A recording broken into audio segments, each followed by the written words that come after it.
इशिता पहली बार अपने दादाजी के गांव रतनगढ़ आई थी और इस समय वो उनकी पुश्तैनी हवेली में थी। यहाँ सब कुछ कितना अच्छा है, मन करता है यही रह जाऊं।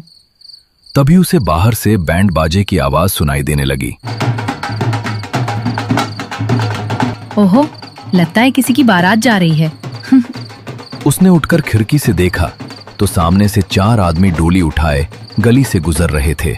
अरे वाह, डोली आज के जमाने में। तभी उसका मोबाइल वाइब्रेट किया। अरे टीना का वीडियो कॉल। उसने कॉल रिसीव किया। कैसी हो दीदी?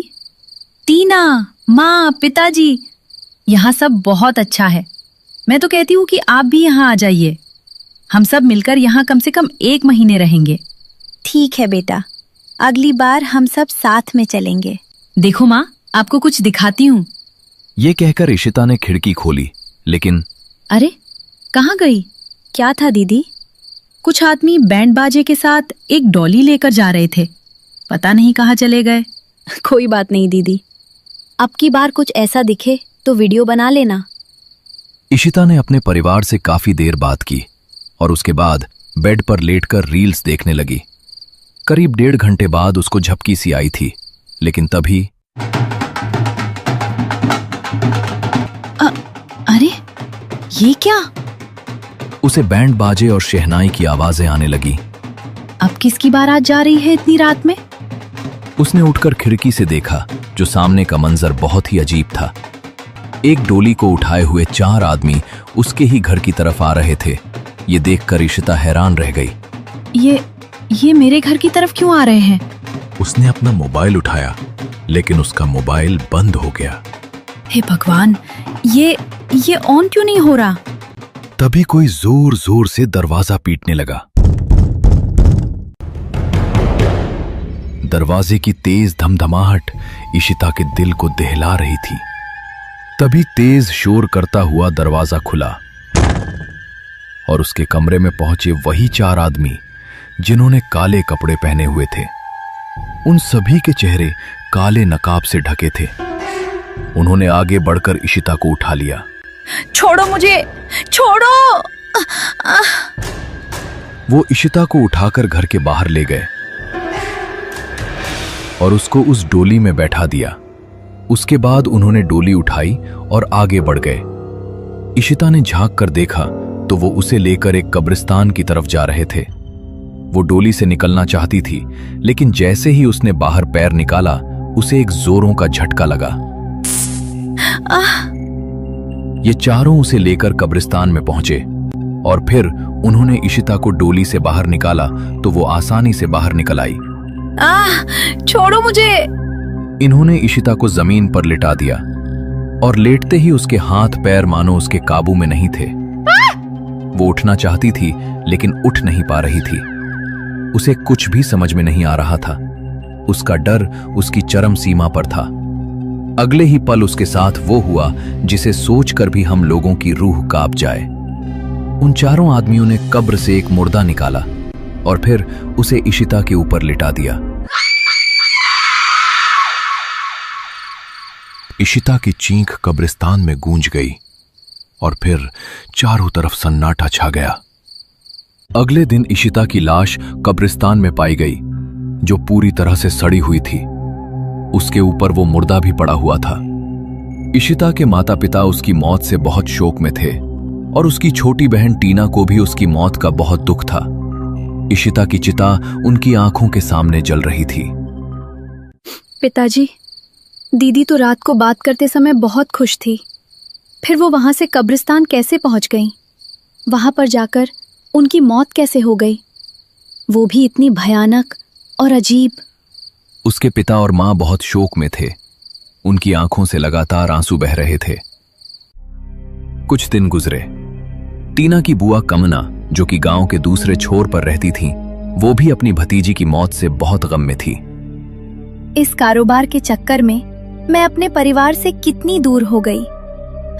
काश मैं भी इशिता के साथ गांव चली जाती तो शायद उसकी मौत नहीं होती। मैं उसका ध्यान रखती। कंगना उस घर में अकेले रहती थी। क्योंकि उनका पुश्तैनी कारखाना वो ही संभाल रही थी। उस कारखाने में 40 कर्मचारी काम करते थे, इसीलिए उसे वहां अकेले ही रहना पड़ता था। बुआ जी, आप यहाँ कुछ दिन के लिए आ जाइए। टीना, मुझे भी बहुत अकेलापन महसूस हो रहा है। ऐसा करो, तुम कुछ दिन के लिए मेरे पास रुकने आ जाओ। हाँ बुआ, मैं कल ही आपके पास आ जाती हूँ। ये दोनों अभी बात कर ही रहे थे कि तभी कंगना को बाहर से वही बैंड बाजे की आवाजें सुनाई दी। टीना, 1 मिनट कॉल मत काटना, ठीक है? कंगना खिड़की को बंद करने के लिए जैसे ही खिड़की पर पहुंची तो आवाज बंद हो गई। कमाल है, अभी तो कितनी तेज आवाजें आ रही थी और अब यहाँ कोई है ही नहीं। बुआ, आप किन आवाजों की बातें कर रही हैं? मुझे तो कुछ सुनाई नहीं दिया। अरे, इतनी तेज बैंड बाजे की आवाज तो आ रही थी, तुमने कैसे नहीं सुनी? इसलिए तो मैं खिड़की बंद करने वाली थी। बुआ, मुझे तो कोई आवाज नहीं आई। खैर छोड़िए, मैं कल आपके यहाँ आ रही हूँ। ठीक है। कंगना किचन में गई और उसने अपने लिए चाय बनाई। उसके बाद घर के बरामदे में बैठकर चुस्की लेने लगी। तभी उसको फिर से वही आवाज सुनाई दी। अरे, ये आवाज फिर से? उसने देखा कि कुछ ही दूरी पर सामने वाली गली से 4 आदमी अपने कंधे पर डोली उठाए आ रहे हैं। अरे ये क्या? बजाने वाला तो है नहीं, फिर ये आवाजें कहाँ से आ रही हैं? वो उन चारों को गौर से देख रही थी। तभी एक कौवा आकर उसके कंधे पर बैठा और वो चौंकते हुए उठ खड़ी हुई। उसके हाथ में पकड़ा कप भी जमीन पर गिरकर टूट पड़ा। अरे! उसने कप को उठाया और सामने देखा तो अब वहां दूर दूर तक कोई नहीं था। ये क्या हो रहा है? ये लोग बार बार कहाँ गायब हो जाते हैं? अब कंगना को बहुत हैरानी हुई। ये दूसरी बार था कि उसको डोली नजर आई थी। वो कारखाने गई और फिर अपना काम निपटाकर वापस आई। रात 8 बजे उसने डिनर किया और तभी अचानक से लाइट चली गई। अरे, इसको क्या हुआ? तभी अंधेरे में उसने देखा कि उसके सामने वाली कुर्सी पर कोई बैठा है। कौन है? उसने स्विच ऑन किए तो अब घर में उसके अलावा कोई नहीं था। उसने माथे पर आए पसीने साफ किए। ये मुझे क्या हो रहा है? कभी डोली दिख रही है तो कभी कोई और।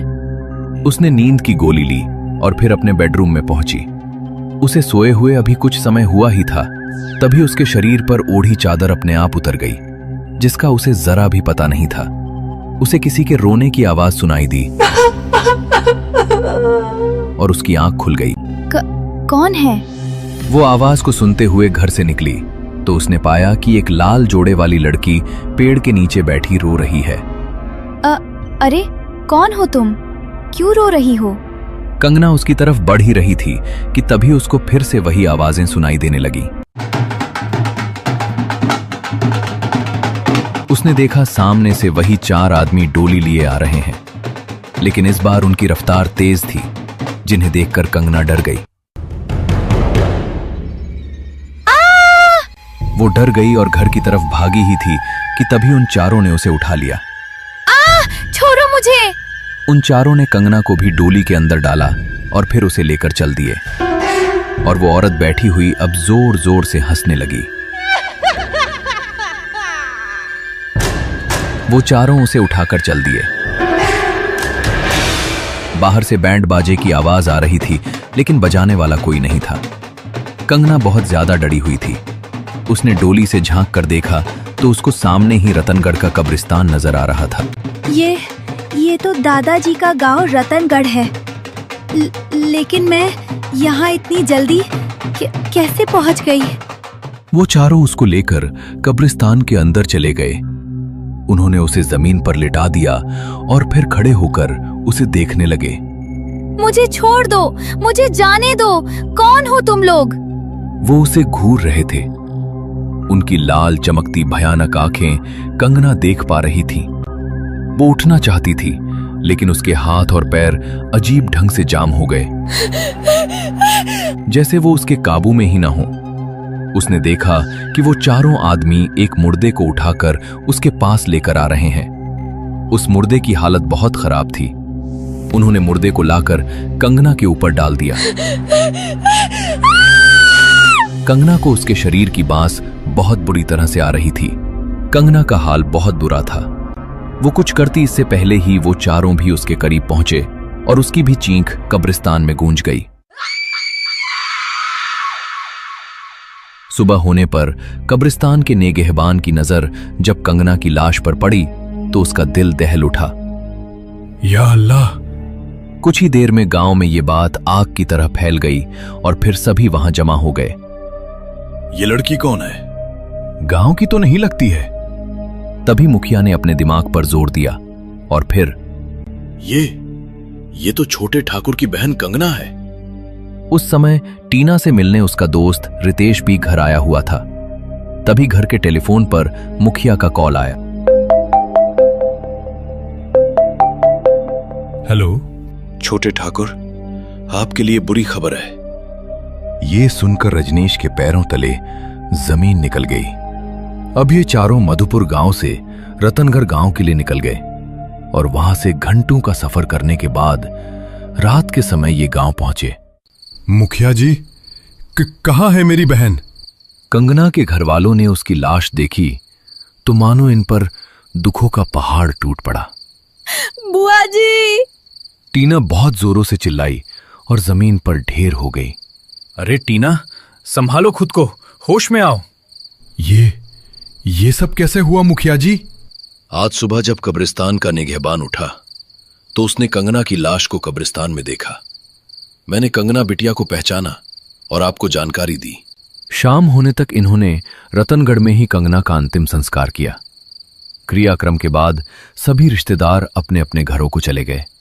टीना बेटा, चलो अब हम भी घर चलते हैं। पिताजी, पहले इशिता दीदी गई और अब बुआ। दोनों की मौत इसी गांव में हुई, एक ही जगह, एक ही तरह से, जबकि बुआ तो यहाँ थी भी नहीं। ये सब हो कैसे सकता है? बेटी, हम कर भी क्या सकते हैं। चलो यहां से चलते हैं।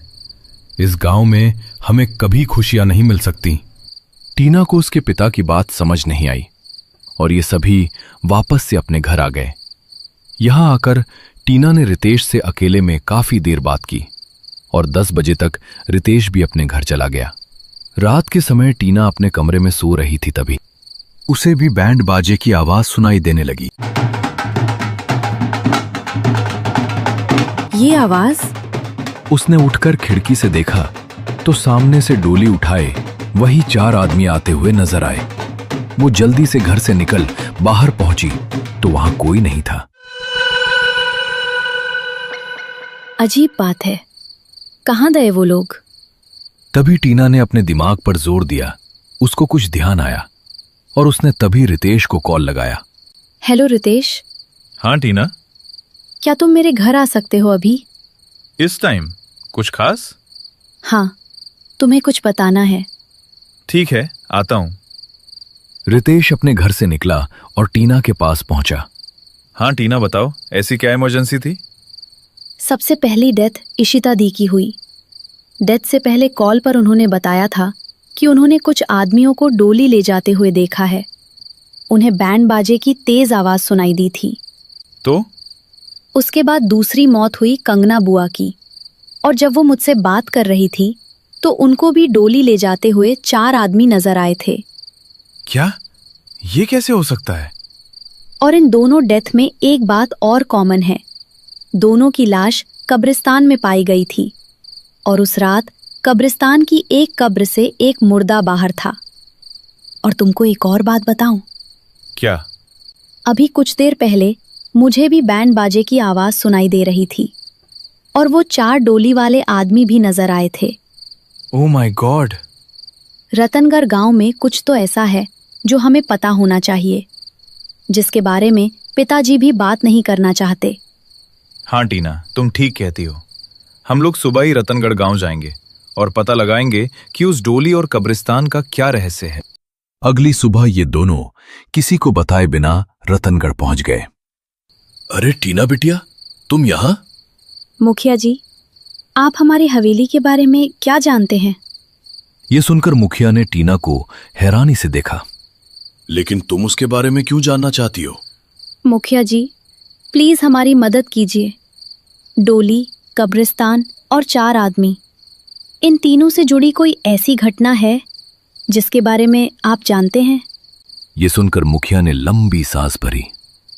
बेटी, बड़े लोगों के घर जो कुछ भी होता है उस पर पर्दा डालने वाले बहुत होते हैं। पैसे की शक्ति इंसान को गूंगा कर देती है। मुखिया जी, प्लीज बता दीजिए, वरना मेरी भी मौत हो जाएगी। मुझे भी अब वो डोली ले जाते हुए 4 आदमी दिखने लगे हैं। ये सुनकर अब मुखिया हैरान रह गया और उसने अपनी चुप्पी तोड़ी। 8 साल पहले तुम्हारे चाचा ठाकुर भानु प्रताप और उनकी बीवी इस हवेली में रहते थे। वो किसी चिंता के चलते परेशान थे। न जाने उन्हें क्या सूझी, वो यहां से पटना पहुंचे, बिहार की राजधानी, और वहां पर वो दाखिल हुए एक छोटे से घर में। नमस्ते ठाकुर साहब। नमस्ते। कहिए ठाकुर साहब, आप इतने बड़े ठाकुर होकर हमारे घर आए हैं। हमें तो समझ ही नहीं आ रहा कि आपका आदर सत्कार कैसे करें। उसकी कोई जरूरत नहीं है। बस तुम अपनी इस प्यारी सी बेटी को हमारे साथ भेज दो, इसकी जिंदगी सुधर जाएगी। पिताजी, मैं कहीं नहीं जाऊंगी। ये क्या कह रहे हैं? अरे रागिनी बेटी, ऐसे नहीं बोलते। गांव में तो वैसे भी मुखिया लड़कियों को शहरी लोगों को बेच देता है। हाँ बेटा, तुम्हारे गांव में लड़कियों को बेच दिया जाता है शहरी लोगों को। यहां रहोगी तो लोगों की गंदी नजर तुम पर रहेगी। हमारे साथ चलो, हम तुमको पढ़ाएंगे लिखाएंगे, घर पर रानी बनाकर रखेंगे। रागिनी जाने को तैयार नहीं थी, लेकिन फिर भी उसके माता पिता ने उसे ठाकुर के साथ भेज दिया। ठाकुर भानु प्रताप रागिनी को रतनगढ़ ले आए। ये घर तो बहुत बड़ा है। क्या अब ये घर हमारा है? हाँ बेटा, अब यही तुम्हारा घर है, और आज से मुझे माँ और इनको पिताजी कहना, ठीक है? ठाकुर के घर आकर रागिनी बहुत खुश थी और ठाकुर और ठकुरायन उसे बहुत प्यार करते थे। लेकिन एक रात वो हुआ जिसका किसी को अंदाजा भी नहीं था।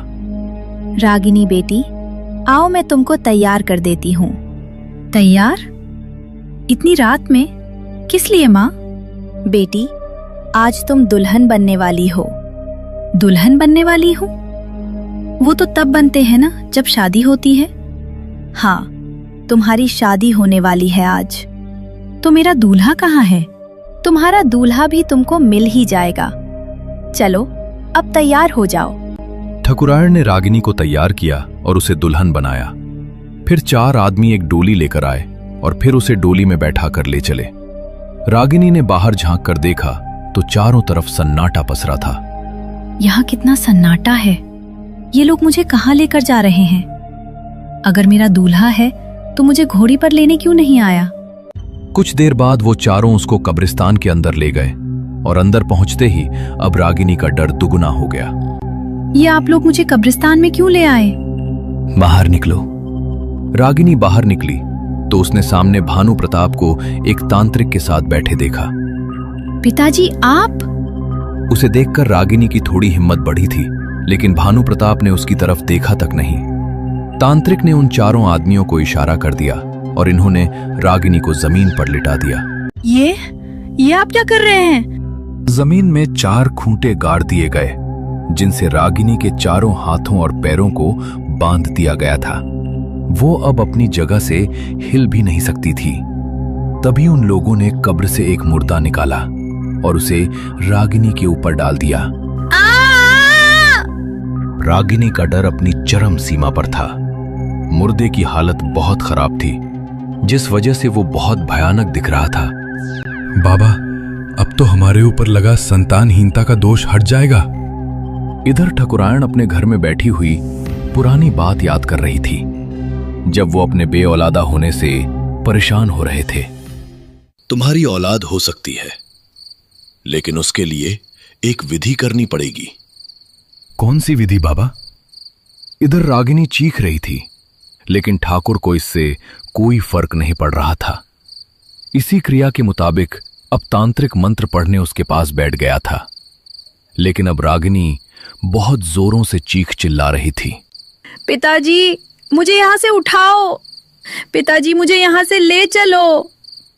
उसका पूरा बदन पसीने से सराबोर हो गया था। और फिर अचानक उसकी आवाज बंद हो गई। उसकी परवाह किए बिना तांत्रिक मंत्र पढ़े जा रहा था।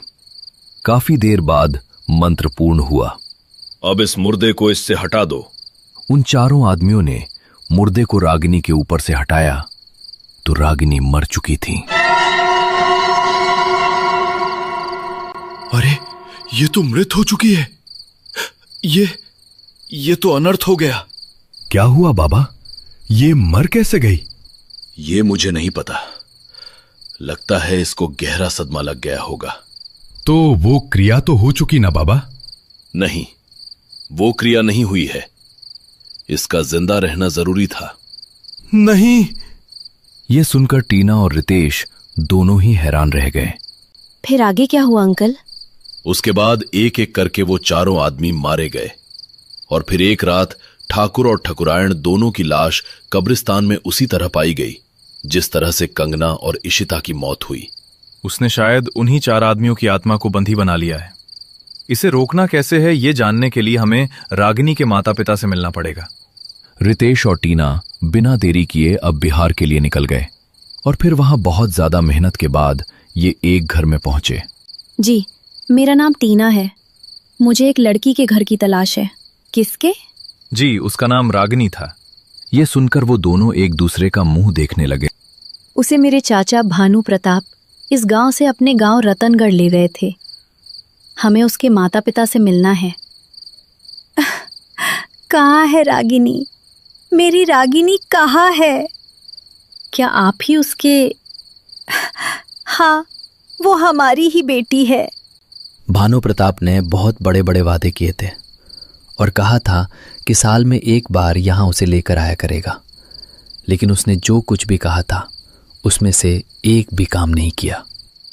ये सुनकर टीना को बहुत बुरा लगा। आंटी जी, अब मैं जो आपको बताने वाली हूँ उसको सुनकर आप हिम्मत रखना। क्या मतलब है तुम्हारा? कहाँ है मेरी बेटी? अब रितेश ने उन दोनों को उनकी बेटी रागिनी के बारे में सब कुछ बता दिया, जिसे सुनकर उनके दुख का ठिकाना नहीं रहा। वो बहुत बुरी तरह से विलाप करने लगे। इस तरफ रजनीश और पल्लवी बहुत ज्यादा परेशान थे। ये टीना कहाँ चली गई? न कॉल लग रहा है, न खुद फोन कर रही है।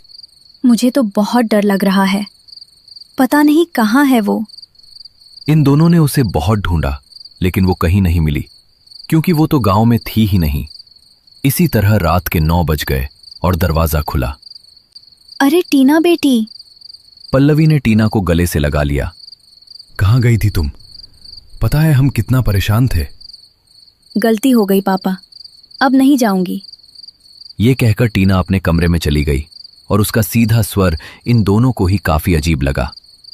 रात तकरीबन 1 बजे टीना को बहुत जोरों की बैंड बाजे की आवाज सुनाई दी, जिसकी वजह से वो चौंकती हुई नींद से जागी। आवाज अब बढ़ती जा रही थी, जबकि वो आवाज रजनीश और पल्लवी को सुनाई नहीं दे रही थी। टीना न जाने क्यों सब कुछ जानते हुए भी घर से बाहर निकली, जहां पहले ही वो चारों आदमी डोली लिए खड़े थे। उन्होंने टीना को भी डोली में बैठाया और उसे लेकर चल दिए।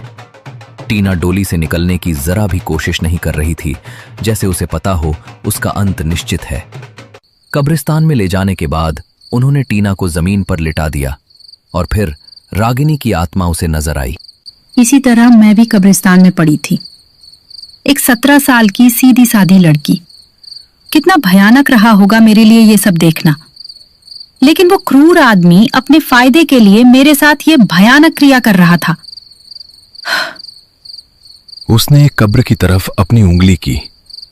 उसके अंदर एक मुर्दा पड़ा नजर आया।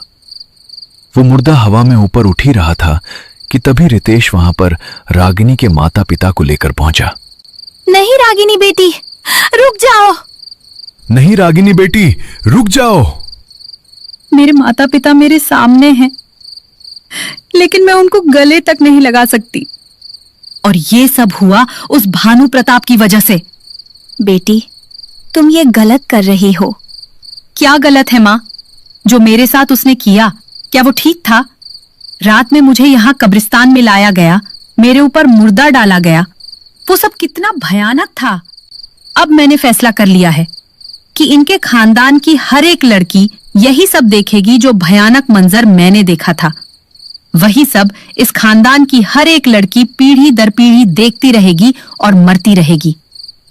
रागिनी, तुम्हारे साथ जो कुछ किया था टीना के चाचा और चाची ने किया था। उनको तुम मार चुकी हो, लेकिन अब तुम हर पीढ़ी की लड़की को मारती रहोगी, तो ये बहुत गलत होगा, बहुत नाइंसाफी होगी। नहीं, मैं नहीं रुकने वाली पिताजी। ये कहकर उसने अपना हाथ उठाया और उसके साथ ही वो मुर्दा उठकर टीना की तरफ बढ़ने लगा। तभी टीना के माता पिता भी वहां आ पहुंचे। माफ कर दो रागिनी, चाहे तो हमारी जान ले लो, लेकिन हमारी बेटी को छोड़ दो। उन्हें अपने सामने झुकता देखकर रागिनी हैरान रह गई। रागिनी बेटी, हम तुमको ऐसे आत्मा बनकर भटकते हुए नहीं देख सकते।